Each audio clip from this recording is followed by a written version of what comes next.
I am the Tofu Golem. Please enjoy the video. In this video, I will show how to get into finance. Begin by assessing your strengths and choosing a target role like analyst or advisor, then learn core skills such as accounting and Excel. Create a study plan with milestones, build a portfolio of projects, and pursue internships or volunteering. Network consistently by attending events, reaching out to professionals, and asking smart questions to grow opportunities and insights. Focus your learning on practical skills recruiters value. Prioritize Excel and financial modeling, and add valuation techniques and basic programming when useful.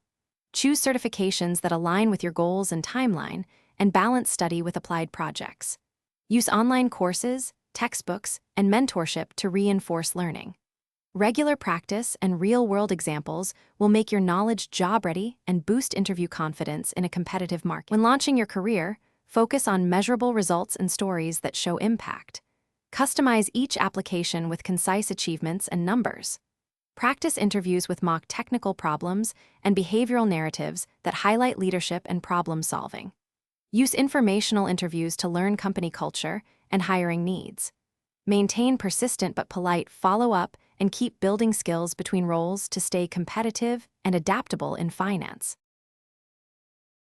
Thanks for watching. Consider subscribing if we helped you today.